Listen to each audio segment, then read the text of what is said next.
Shri Rajesh Singh, defence secretary lieutenant general Raghu Srinivasan, DG border road, BRO के सभी कर्मयोगी एवं देवियों व सज्जनों, आप सभी जानते हैं कि आज हमारे प्रधानमंत्री जी के मार्गदर्शन में हमारे भारत की सेना ने हम सभी भारतवासियों का मस्तक ऊंचा किया है।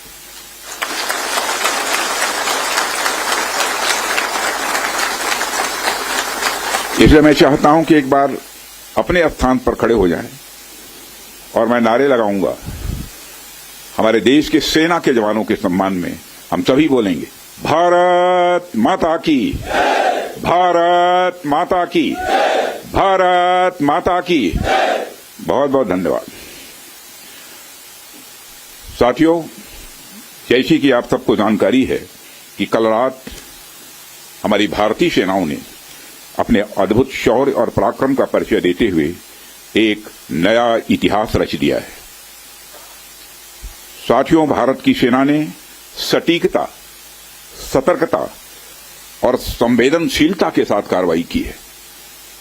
हमने जो लक्ष्य तय किए थे उन्हें ठीक समय तय योजना के अनुसार सटीकता से उन्होंने ध्वस्त किया है और किसी भी नागरिक ठिकाने, सिविलियन पॉपुलेशन को जरा भी प्रभावित न होने देने की संवेदनशीलता भी हमारी सेना ने दिखाई है।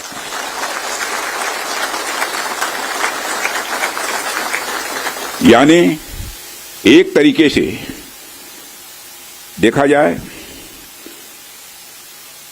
तो हम कह सकते हैं एक तरीके की सटीकता, सतर्कता और मानवीयता यह हमारी भारत की सेना के जवानों ने दिखाई है, जिसके लिए मैं हमारे सेना के जवानों और अधिकारियों को पूरे देश की ओर से मैं साधुवाद देता हूं और सेना को संपूर्ण संबल प्रदान करने के लिए अपने प्रधानमंत्री माननीय नरेंद्र मोदी जी को भी मैं साधुवाद देता हूं।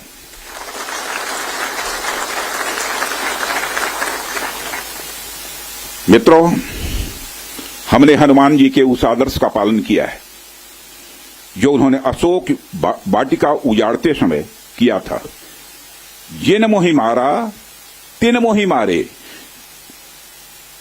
हमने केवल उन्हीं को मारा जिन्होंने हमारे मासूमों को मारा।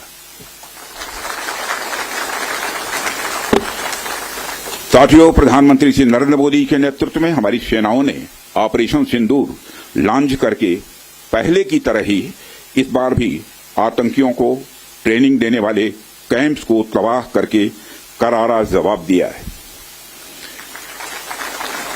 भारत ने अपनी सरजमी पर हुए हमले का जवाब देने के लिए अपने राइट टू रेस्पॉन्ड का इस्तेमाल किया है और हमारी यह कार्रवाई बेहद सोच समझकर सधे हुए तरीके से की गई है। आतंकियों के हौसले पस्त करने के उद्देश्य से यह कार्रवाई महज उनके कैंप्स और इंफ्रास्ट्रक्चर तक ही सीमित रखी गई है। मैं पुनः हमारे आर्म्ड फोर्सेस के शौर्य को मैं नमन करता हूं। साथियों, आज बॉर्डर रोड ऑर्गेनाइजेशन के 66वें फाउंडेशन डे पर आपके बीच उपस्थित होना मेरे लिए गौरव का विषय है और यह खुशी की बात है कि आज इस इम्पॉर्टेंट डे पर बीआरओ द्वारा निर्मित 50 इंफ्रास्ट्रक्चर प्रोजेक्ट्स का उद्घाटन करने का अवसर भी हमें प्राप्त हो रहा है। मैं आप सभी का आभार व्यक्त करता हूं कि आपने मुझे यहां आमंत्रित किया है। साथियों, किसी भी संस्थान के लिए उसका फाउंडेशन डे यह बहुत ही महत्वपूर्ण हुआ करता है। वैसे भी 65 वर्षों की आपकी जो यात्रा रही है वो बेहद गौरवशाली रही है। इसलिए आज का दिन उस गौरवमयी यात्रा को याद करने का दिन है। इसके साथ साथ यह दिन ठहर कर सोचने का भी दिन होता है कि अपनी अब तक की यात्रा में हमने क्या क्या हासिल किया है और यह हमारी अब तक की कार्य प्रणाली का विश्लेषण करने का भी यह दिन है। साथ ही यह एनालिसिस करने का भी दिन है कि भविष्य में हमारी राह क्या होनी चाहिए। साथियों, मैं देख पा रहा हूं कि वीडियो कॉन्फ्रेंसिंग के माध्यम से देश के अलग अलग क्षेत्रों से हमारे कई साथी जुड़े हुए हैं। अक्सर हम उद्घाटन के अवसर पर बड़ी बड़ी संस्थाओं का और बड़ी बड़ी एजेंसीज का नाम तो लेते हैं, परंतु ऐसे कई कर्मयोगी हैं जो पर्दे के पीछे रहकर काम करते हैं। इसी प्रोजेक्ट को पूरा करने में उनका योगदान भी बेहद महत्वपूर्ण होता है। इसलिए मुझे लगता है कि आज का दिन उनके योगदान को एक्नॉलेज करने और एप्रिशिएट करने का भी दिन है। साथियों, आज जम्मू कश्मीर, लद्दाख, सिक्किम, मिजोरम, अरुणाचल प्रदेश, पश्चिम बंगाल और राजस्थान में कई प्रोजेक्ट्स का उद्घाटन हुआ है। कहने को तो ये हम सारे फिजिकल इंफ्रास्ट्रक्चर हैं, लेकिन मैं इन्हें सिर्फ फिजिकल इंफ्रास्ट्रक्चर ही नहीं समझता। हमें जो सड़कें दिखती हैं, जो पुल दिखते हैं, वह सिर्फ दो स्थानों को जोड़ने वाले नहीं होते हैं, बल्कि वह लोगों के दिलों को जोड़ने वाले होते हैं। इन प्रोजेक्ट से राष्ट्रीय सुरक्षा को तो मजबूती मिलती ही है, साथ ही साथ यह प्रोजेक्ट इन सभी रीजन्स को इकोनॉमिक प्रॉस्पेरिटी को भी बढ़ावा देते हैं। ये तमाम प्रोजेक्ट इन क्षेत्रों में ट्रांसपोर्टेशन, टूरिज्म और इकोनॉमिक एक्टिविटी को बढ़ावा देंगे, जिससे निश्चित रूप से यहाँ के निवासियों की आय में वृद्धि होगी, उनकी क्वालिटी ऑफ लाइफ में भी इम्प्रूवमेंट होगा और इन क्षेत्रों में समृद्धि आएगी, यानी प्रॉस्पेरिटी आएगी। साथियों, मुझे बताया गया कि आज जिन इंफ्रा प्रोजेक्ट्स की शुरुआत की गई है, इनकी टोटल कॉस्ट लगभग 1900 करोड़ रुपए के आसपास की है। मुझे लगता है कि यह केवल उनकी नॉमिनल वैल्यू पर है। इसकी असली वैल्यू है वह तो हम आंक भी नहीं सकते। इन सड़कों के माध्यम से जब कोई बच्ची स्कूल जाएगी और अपना भविष्य बनाएगी, तो उसके इम्पैक्ट का आकलन भी हम नहीं कर सकते। इन ब्रिजेज के माध्यम से जब यहां एम्बुलेंसेज दौड़ेंगी और समय पर लोगों को इलाज होगा, उसकी वैल्यू को भी नहीं आंका जा सकता है। जब इन सड़कों के माध्यम से विभिन्न संस्कृति के लोग आपस में जुड़ेंगे या फिर एक दूसरे से जो कुछ सीखेंगे, उसकी वैल्यू कोई भी आंक नहीं सकता है। जब इन टनल्स के माध्यम से यहाँ के किसानों द्वारा उगाए गए फूल, फल, सब्जियां इत्यादि दूसरे क्षेत्रों में आसानी से पहुंचेंगे, उसका जो आर्थिक और सामाजिक प्रभाव यहाँ के किसानों पर पड़ेगा, उसकी वैल्यू, उसकी कीमत कोई भी नहीं आंक सकता। साथियों, मैं इन प्रोजेक्ट्स की डिटेल देख रहा था। मैंने देखा कि इनमें छोटे से लेकर बड़े रोड्स, टनल्स और ब्रिजेज हैं। कुछ मीटर से लेकर सैकड़ों किलोमीटर तक इनकी लंबाई है। हालांकि उनकी लंबाई से कोई खास फर्क नहीं पड़ता है। कोई पुल अगर छोटा है, कोई सड़क यदि छोटी है, तो इससे कोई खास फर्क नहीं पड़ता, क्योंकि दुनिया की लंबी से लंबी जो यात्राएं होती हैं, वह सिर्फ एक छोटे से रास्ते से ही शुरू होती हैं। इसलिए इन प्रोजेक्ट्स की कीमत, इनकी वैल्यू सिर्फ इस बात से नहीं आंकी जा सकती क्या फाइनेंशियली या फिजिकली कितना बड़ा प्रोजेक्ट है और यह कितना छोटा प्रोजेक्ट है।